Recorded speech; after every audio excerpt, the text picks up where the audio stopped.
পলাশির প্রান্তর থেকে 260 বছর পরে হলো নতুন করে এই দেশের মানুষ আবার জাগবে, আবার প্রতিবাদ করবে।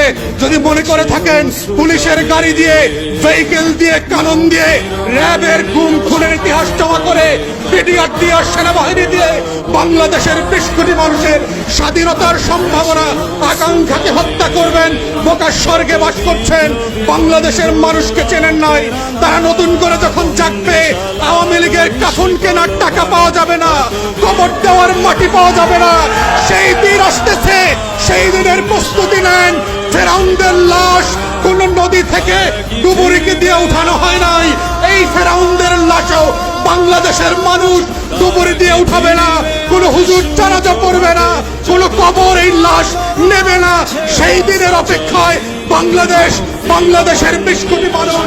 আমরা বারবার বলছি, আইয়ুব খানের রাজতন্ত্র আমরা মানি নাই, ইয়াহিয়া খানের রাজতন্ত্র আমরা মানি নাই, শেখ পরিবারের রাজতন্ত্র মানি না, মানছি না এবং মানব না।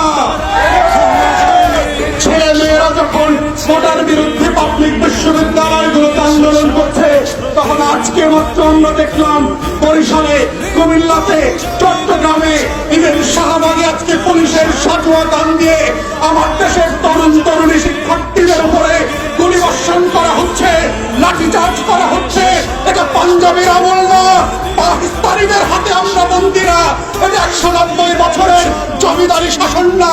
যদি কেউ মনে করে থাকে বাংলাদেশে এখনো জমিদারের শাসন চলছে, ব্রিটিশ বেনিয়ারা বাংলাদেশ দখল করে রেখেছে, আমরা প্রত্যাখ্যান করছি এবং বলে রাখছি, বাংলাদেশে গণতন্ত্রের যে লড়াই হয়েছে, সেই রক্ত দিয়ে মুক্তিযোদ্ধারা বাংলাদেশ স্বাধীন করেছে, সেই বাংলাদেশ আমরা ফেরত আনবো।